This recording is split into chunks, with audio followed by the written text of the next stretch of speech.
Welcome to Macros, Muscles, and Money. We have a new guest on our show tonight for you. Her name is Mia, and we'd love to tell you a little bit about yourself.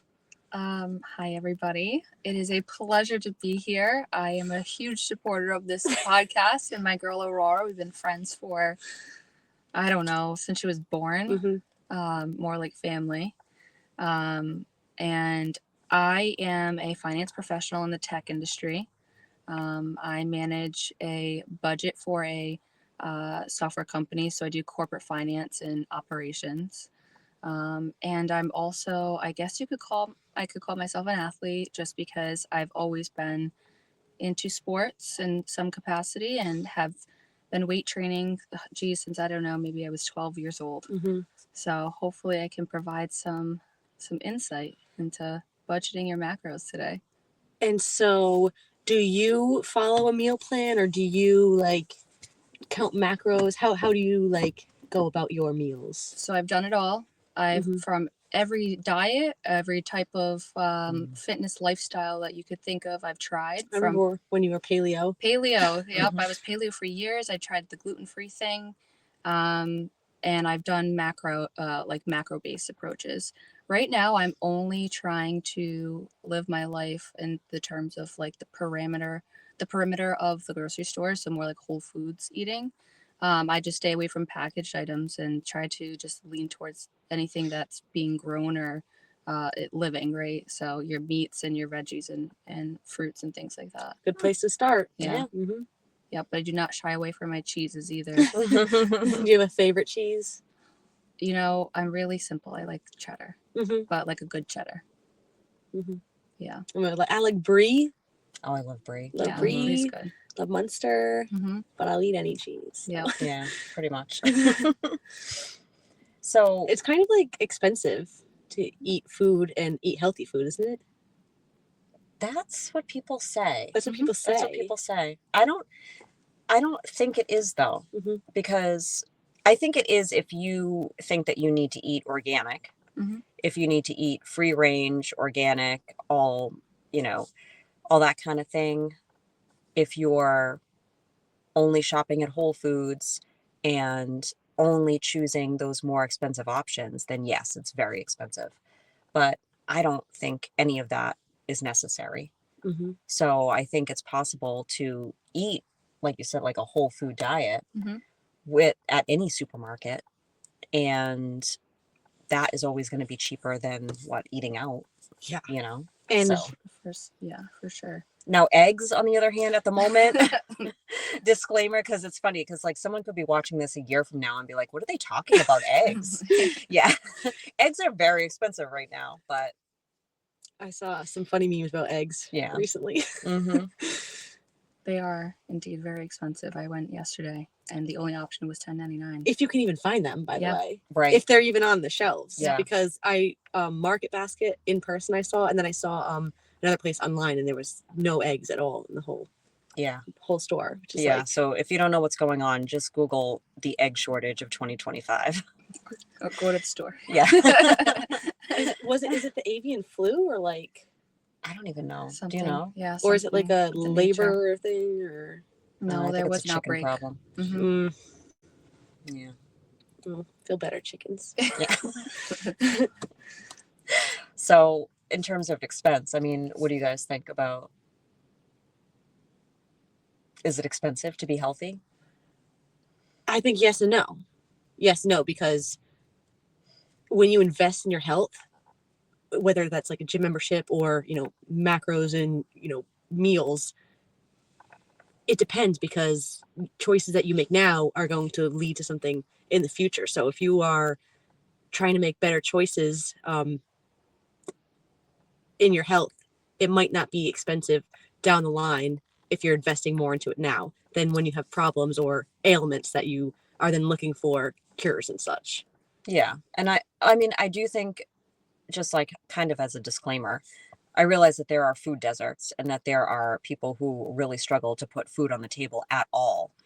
And that's not what we're talking about. We're talking about, I guess the middle class just trying to eat a healthier diet, and if that is, you know, expensive, like in that realm, you know what I mean? And I just feel like going with, you know, choosing frozen is going to be, you know, frozen fruits and veggies, frozen fish, things like that are going to be cheaper than getting, you know, a fresh, wild caught piece of salmon. So that doesn't mean that one person is going to be healthier than the other. They're both making a great choice. One is going to be significantly cheaper. So, Yeah. $10.99 is expensive for eggs right now. right. Yeah, it certainly is. And, you know, there is data to support us. We're not crazy in that it's gotten more expensive. The CPI index has showed there's been a 20% uplift in the cost of groceries in the past 3 years. You know, that's not even just talking about the 20%. past, 6 years since COVID. So I'm sure it's much higher, but it's real. It's impacting everyone's pocket. And it does create a strain when you look at packaged goods that you can get, you know, maybe 20 servings of a highly processed food for $3 versus one meal, right? For 20 or 10. You know, it's the consumer is going to lean towards the cheaper option where they can for the most part. But there is a balance there, you know, like Jenna was saying, you don't have to eat organic. You don't have to shop at Whole Foods, right? There's options. You can lean towards, you know, bulk buying, right? You can go to your Costco or BJ's and look for meats there and buy it in surplus and freeze it, right?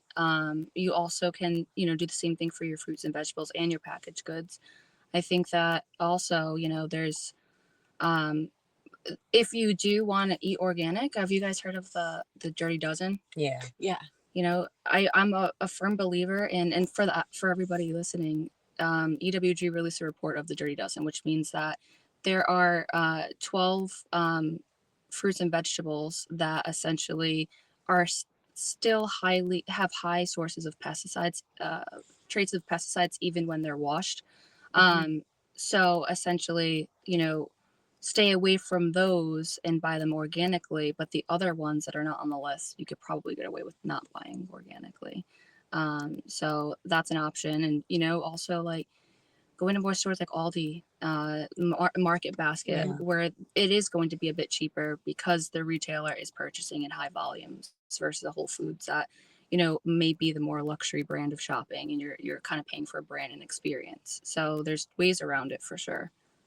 Yeah, like you can definitely try to eat a plant-based diet, but you don't have to buy everything at Whole Foods because you know they have organic things there. Right. Because that's going to, you know, change the cost of what you're paying for. And it's going to make a big difference depending on where you go. Yep. A lot of what we're buying is just the brand. You know, it's feeding into consumerism, packaging, design. And then you come to find out that like a lot of the brands that Walmart carries, they have their same bars being packaged by the same companies, but it's just Walmart branding. Right. So there are, you know, things like that in, you know, you just learn from, you know, experience and the internet basically. Yeah. That's basically it. You know, there's options out there. I'm also really big on zero waste. So I think that we are inclined to, when we're trying to eat healthy, right, or on following a macro diet, or, you know, focusing our fitness goals in the kitchen, I think that a lot of times we go to the grocery store with the intention of buying all these healthy foods, and tell me that you haven't bought a bag of salad and it's sat in the back of your fridge until it's brown at least a dozen times in the past 12 months, because I have. It is so crazy because like you think you know yourself. Yeah. When you're at the market and you're trying to make healthy decisions, and or even, you know, you see the memes where it's like, I was healthy at the supermarket and now I would do anything for a sweet treat right now. And it's so funny because like I remember like a month ago or so I bought a bag of carrots because I was like, I'm gonna eat these carrots, and I even got like a, you know, a little dip so that I would be enticed to eat it. And I had a handful of carrots. And then I did not open the bag again. And I was like, I like carrot. I don't know. Maybe I just should stick to a smaller bag next time because, you know, I don't know. But I don't know why we do that. Yeah, I don't know. I think it is universal. I even made a reel on it about, you know, I finished the box of like the Yeah. plastic thing of spinach before it went bad. Wow. But I think It's impressive. but I think maybe see, I don't do that anymore. Yeah. But I think it's because I'm older and I have like other people that I'm cooking for and Mhm. stuff. So it's like very specific what I buy. Right. But that's just experience and like years of experience Mhm. because like, I mean, I've done that like a million times. Yeah. You know what I mean? Mhm. So it's taken many, many decades It's like to figure it out. Yeah. so funny. So you say guys that. have like 20 more years and then you can figure it out. Thank God, that gives me so much hope because like there'll be times where I will be eating something consistently for like a few weeks or so or like Mhm. month, and then I'll get it and I won't eat it again. Yeah. Oh, You know? you sound just like the kids. Yeah. like I love that laughing cow cheese, Yeah. right? mhm. So I just went through a pack of that last week and I want more, but I remember like 6 months ago I was getting it consistently and then I just couldn't eat anymore. I don't know. So Yeah. this is like a It's like- thing Yeah. with kids that like, all right, I can't keep bananas in the house because the bananas will all disappear. Mhm. So I'm constantly buying bananas and they're constantly disappearing. And it's just insert banana with any other food, right? Right. And so you go out and you buy like 10 bunches of bananas, right? Nobody likes bananas anymore. It's called the law of diminishing marginal returns. Oh, Yep. okay. Essentially, Finance, baby. This is awesome. Finance. yeah. That's one of my favorite, like, I guess, laws or theories that you can learn from economics. Basically, your first slice of pizza, you can't wait to eat it. Like, you are so excited. Your utility level, as they say, which is basically like your happiness meter, is here. Your peak, and you love that piece of pizza. The value is high, right? You wouldn't sell that piece of pizza for more than A foot. You know, sell it for your foot. You would not sell it for your foot, right? It has a very high price. So you have that piece of pizza, you eat it. Okay, the second piece of pizza, right? You have 8. So you have your second piece of pizza there. That piece, you're satisfied. You had the first piece, but you still highly value it because you want the second. Yeah. So it comes down a bit, but it's still valued very high, right? You go through a few pieces, you're now at the last one. I don't want it. I'll throw it away. The value is very low. So essentially, what happens with people is because you have it in front of you and you've already had a few. I mean, now you don't value the rest of them and you just have a surplus. Okay. All right. It almost I kind of. already forgot the name of it, but can you please like tell me after? Yes. Like I need to write this down. Yes. The law of diminishing marginal returns. diminishing marginal return. Yeah. Okay. Yeah. Oh, it reminds me of like the opposite of when you are like on a meal plan and you're want to only be eating certain meals. You're gonna. It might be natural that you want to eat things that are what you're not supposed to be eating because it's not. Oh yeah. Allowed. Exactly. Yeah. That's very real. You didn't want chocolate yesterday, but now let's say you've restricted yourself. You need the chocolate. You have to have it. So I've experienced that, and I've done the thing where I ate the whole, box of candy when I could have just had one if I allowed it. Yeah. All right. So I know nothing about money. Let's just put that right up front.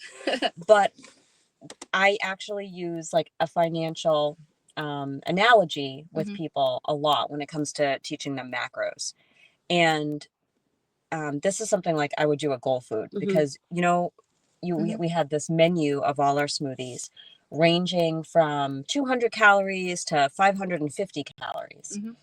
And you would have someone come in and they would look at this and they would, be looking at the calories and the macros and not really knowing what they should do. So they would ask me, they would say, well, this smoothie has 300 calories. Is that a lot?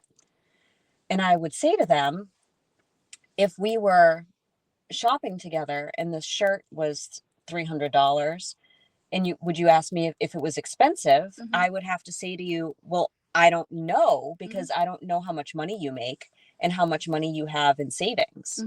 So it might be really expensive to one person and be really cheap to another person. And your macros are the same way. So I don't know what else you've eaten today. So I can't tell you if 400 calories is a lot. And if you didn't eat anything, it's definitely not a lot of calories. right, exactly. So like that's how I would always try to, because people understand at least like budgeting in terms of food a little bit better. And way back in the day when I was on Weight Watchers, I would always have my points, and that's like your money for the day. And I would say, this was terrible. And I know the rules have changed, but I would be like, I'm not going to spend my points on fruit. I want to spend my points on a brownie, Yeah. you know? Yeah. So that creates all kinds of unhealthy eating, food relationship issues. Yeah. But But I still think it can be good to kind of use the whole money analogy with understanding macros. Yeah. You're really purchasing, you know, the macros that you're purchasing. I mean, like the quantity of them and the quality. Of course, it's going to be associated with a cost. So, like, you know, if let's say you have a really high protein goal, but you want to keep your budget down a bit, other than buying in bulk and, you know, preparing all of your foods. Well, there's two parts of this. First thing about preparing foods is you're always going to pay for convenience. So if you go and purchase that chicken that's pre-cooked in the bag in the frozen aisle, you're going to be paying $8.99 a pound for something like that, because you're paying for the labor of the organization that cooked it, prepared it, and bagged it, right? Versus if you buy the $2.99 frozen, you know, raw chicken, it's always going to be more expensive to pay for convenience. Same thing with like fruit, right? If you go to the store and you see that you have a pineapple here and then you have the cut pineapple, the cut pineapple is going to be expensive. You're paying for the convenience. So I'd say stay away from convenience. And then also with the protein goal, for instance, you can also aim for different sources of protein, lower cost sources. If you need to hit that macro goal, like beans, right? You can get a whole lot of black beans, and it might be a lot cheaper per pound per gram of protein than, say, you know, your red meat. So like balancing it there and maybe incorporating more of those lower cost protein options could help. Yeah. I mean, it really just depends on the audience and who you're talking to. Like, I know I have some clients who, you know, they just say how busy they are and they don't have time and whatever, and they're willing to spend the money to have that convenience. Right. And that's fine if you can do that and that's what you need to do for your life. People did that at Goal Food, you know? Exactly. And yeah, that's why businesses like that exist. That's why meal prep companies exist, because you know, we need to fill that gap there. But if you're struggling, on the other hand, then it's good to be aware of ways that you can save. Yeah. Convenience is literally like, no matter where you are on the age spectrum, ability spectrum, like convenience is always going to be number one. And so I think for everyone, we have to do our best to figure out what is most cost effective for us, and like what's the balance of trying to be as prepared as we can with like flexibility to veer off of that, I guess, sometimes too. But yeah, some of my favorite like cost effective things, I would say, are oats. Yeah. Because you can do so much with oats. Like you can do savory oats, which actually I haven't tried yet, but I have not ruled it out. I just haven't got there yet. But oats, you can. I've never heard of savory. You had never heard of savory oats? So like people, you know, they kind of use it as a rice, like it's rice substitute. or so like like quinoa or with whatever. meat or like, I can't describe, but I've seen it done on Instagram, and I was like, oh, I didn't think about oats that way. Psychologically, I can't do it. Yeah, that sounds like something I feel like I could do it. I don't know if I would be sold on it. But oats are so great because you can, you know, just make oatmeal. You can make protein balls with minimal ingredients, and you can watch the cost of it. You can add protein to your oatmeal. You can add, you can put oats in your shake. You can bake with it. I've baked so many types of creations with protein with oats. So I think like oats are like so versatile and savory. Yeah. But, you know, usually more on the sweet side, but oats are one of my favorite versatile, cost effective, like things that are also healthy. Right. Yeah. Within moderation. And buying rice in bulk, that's really good too. I mean, I was the person that was always getting the microwave packets. Oh yeah. In 90 seconds. Convenient. And then, but my bestie is Korean, and she was very upset with me and brought me a rice cooker and was like, this is how you make rice. And well, you might not know this reference, but it's like with your finger. Did you ever see that guy? Yeah. You know what I'm talking about? In the rice. He goes, do it like this. Yes, with, that's with, how I with do your it. finger. Yeah. Yes, she taught me how to do that and showed me the guy. I'm not like trying to like do the accent. I can't. It's hilarious though.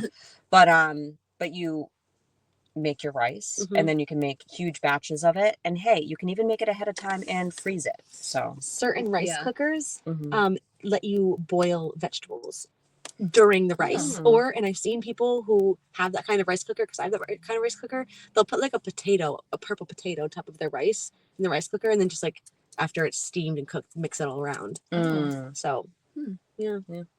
That sounds good. That's like part of my like waste elimination is whenever I have leftover vegetables and stuff, I put it in my Instapot, and then if I don't want to eat it right then and there, I freeze it. So I do that for like a lot of my foods. I do a lot of soups. I always have bone broth.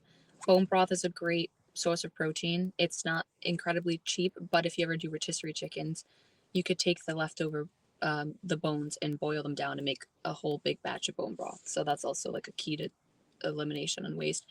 But I make a whole lot of soups. So if I have any vegetables left over or anything, like the carrots, for instance, that I won't eat because I'll buy them and I won't eat them. They end up in the Instapot in a soup.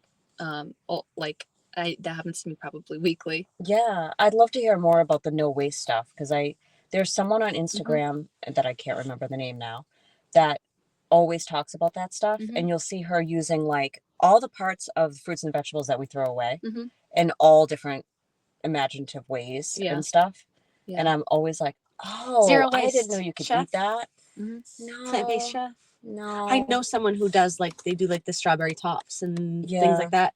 I love the zero waste stuff. I did something with zero waste this week. I made a bread pudding with 4 old bagels. They were not moldy. And if you didn't know, bread pudding is preferred to use stale bread. Yes. Because I learned this looking at the article, but stale bread, it like allows the mixture of like milk and eggs to custardize the bread instead of like baking like eggs and then bread separately. But it came out really good. And I used 4 bagels. I just like put them all apart, and I used like I think 2 cups of milk and 4 eggs and cinnamon and a drop of my stevia vanilla extract. And it came out really good, and I felt so good because I was not going to eat the bagels. I'll eat one every day out, but I won't make it at home. So I was happy to still use them and not waste them. And croutons, homemade croutons are another great thing to do with stale bread, or like, not moldy but old. Yes. Yeah. And breadcrumbs, making your own breadcrumbs. That's good too. That's a good idea. So back when I only had one child, because I won't do any of this stuff now. Sorry, I'm just telling you, it's not happening. But back when I had one little one and no job, I would Easy days, right? Well, not easy, but easier maybe.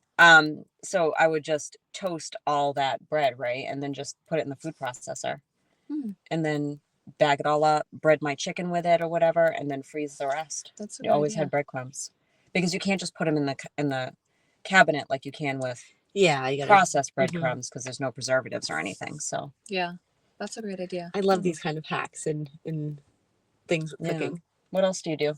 Oh man, Anything that we can think of off the top of your head? The biggest one is I freeze meals. I mean, I freeze everything.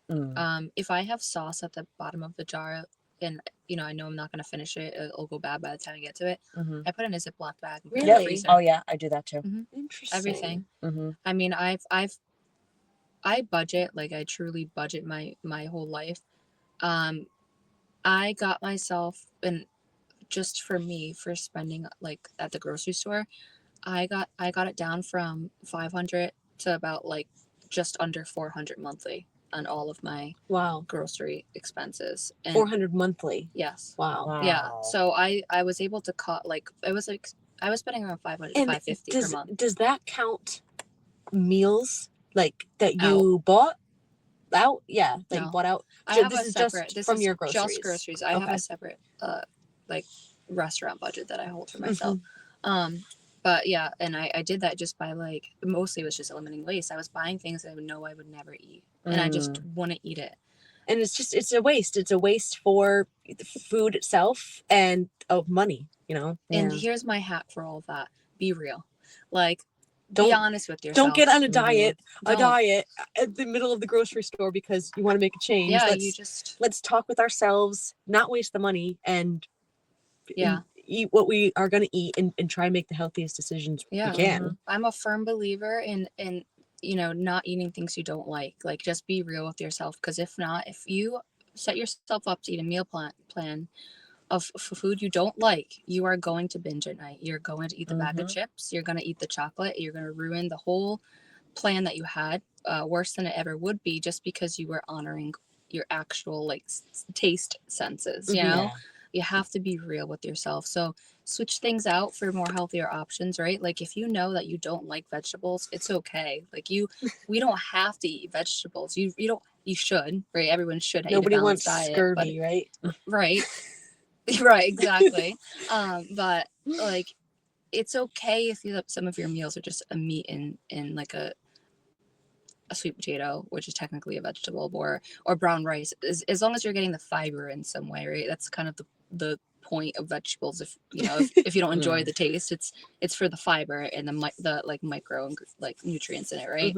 So like, be real though, like, try to get them in, but if you hate them, I mean, opt for something you like that's still whole food that has fiber, right? Yeah. Like, just be real, you know? Or just pick a vegetable that doesn't have a taste that you can hide in I do things. that too. Yeah. You know, that's like with the smoothies. Exactly. You can hide so much Smoothies spinach. are and, such a hack. So much For spinach. like, especially if you can make, because smoothies can get expensive depending on like the ingredients, expensive, and macro expensive depending on the ingredients you're using. But when you use frozen fruits and vegetables, you're still getting those nutrients in and at a lower cost. Yeah. And but your macros are going to appreciate that. And you can buy it frozen from great value at Walmart for 99 cents. You can get a pretty decent bag of a fruit or vegetable frozen. Go ahead. No, I was going to say, like, the whole point is that there's no excuse when we have all these resources like our awesome podcast that there's no excuse that you can't reach your goals. There is an option that is things are always going to be expensive, things are always going to be hard, but there is a way. I was just going to say, because you brought up great value, things like that we eat a lot of in my house are like chia seeds and flax seeds and seeds and nuts and all these things, but Walmart has big giant bags of them, at the best prices. So, and I love Trader Joe's too, but like, that's much smaller. Certain things, you know what I mean? They do have the best price on nuts and seeds. But and you know what I do with my nuts and seeds that I get from like Walmart and Trader Joe's? I like them a little bit seasoned or like some type of flavor. I'll add like a drop of truffle oil to my seed, like to the bags of nuts and stuff. I like it. Like, when I say a drop, it's less than a teaspoon to like a big bag, and it adds so much flavor. And if you were to buy a truffle, you just drop it in and then shake it. And if you buy a bag of like truffle nuts, I mean, you're paying another $3-4 just because it says truffle, and it's probably artificial. I was gonna say, not even real truffle. So I do that with a lot of stuff, or like I'll add like those seasoning powders that they have. Like I'll add that stuff too. That ranch seasoning from Trader Joe's that Jenna put me on a while back, it literally changed my life. And also the Greek goddess. That seasoning. There's a green goddess. You know that seasoning? Mm-mm. This is so specific. So good. But we eat a lot of zucchini, and the green goddess seasoning is just like a match made in heaven with zucchini. Really? That's so I like put it all over my zucchini and then air fry it. Ooh. And the everything but the elote. That one was also like if you're craving cheese, if you're craving cheese, crazy, but you don't want to eat cheese or your macros, whatever, everything but elote. All right, this is crazy because that seasoning, I don't know what you use it on. It's probably not what I use it on. You ready for this? I guess whitefish. Oh, that could be good. Doesn't sound good. Let me tell you. It is so good. It sounds good. Like I haven't paired those together, but that would be delicious. Like I know that I would try that. That like gets me to eat fish. I'm actually like having a hard time with seasoning and stuff right now. Mm. I'm almost eating like everything bland because it's like I don't like anything, but it's because I haven't really been trying new seasonings and stuff. One of my swear by seasonings is cumin, actually. Oh, really? yeah. I love cumin Mm. on my meat all the time. Like I'll always put Mhm. cumin on ground beef or chicken or Mhm. whatever. So that's like a swear by spice for me. Yeah. And pepper. Yeah, sometimes I just go into Trader Joe's and just get a new one. And Walmart has a huge selection That's a good of idea. different seasonings too. I'll have to try more. Yeah. Because I am getting bored myself with my Whole Foods. I just had roasted sweet potato with like just chicken marinated with Greek dressing. You had that just now? Mhm. Yum. It was boring. Yeah, but that's where the magic happens. Yeah. Like Yeah, then in you your just body. you just gotta like, Yeah. I don't know, you just gotta play around. I would get know. a few different ones and then just go for it. Yeah. I don't know. I'm weird with my sweet potatoes though. I just like them plain. I do like them plain typically. I put cinnamon on my sweet potato. Yeah. That's good like that. You know, the only sweet potatoes I'll buy, and like sometimes it's just preference, but you know, I won't cheap out on this. Is this Whole Foods sweet potatoes? They're superior. Really? Oh yeah, there's nothing like them. They are good. I when I was cooking potatoes a lot, I was using the Whole Food ones. Yeah, I go to Whole Foods for two things in the produce aisle, and this is another hack. You know, once you get into a groove of where the things that you repurchase every week, where they live and how much they are, like you can focus on those places, and you can also shop their coupons on their apps and on their flyers, right? So like I only get at Whole Foods my organic trimmed green beans, the just the ones in the produce aisle. I don't know why, I just find them to taste the best. I think they have the best crunch, just enough. It's not too soft or too crunchy. And then I get my sweet potatoes there. I also do my peanut butter. I get it from the bulk section. the self-serve thing. Yep. I don't know if the price per unit is better, but I personally think it's fresher. It has no preservatives and it tastes better. So that's the only things I really get from Whole Foods. What's important about that is that you found a product or a food that you can rely on for the quality, and that you're going to continue to eat and implement in your diet and continue to get those nutrients from. And so that's really awesome. Yeah. And it only comes from experience, which is like the hard part. If you don't know where to start, which is you just got to get going. Yeah, we just have to start. And it's okay if it's it's trial and error, but I think that if anyone's starting out on their macro journey, don't overcomplicate it. Buy the things you want to eat, so you're at least sticking to your plan. Oh, that is just perfect advice. Thank you so much for coming and talking with us tonight. This was a great conversation. Yes, we'd love to have you on and chat about whatever it is that we want to listen to, talk to. Thanks for having me. You're welcome. Thank you for watching.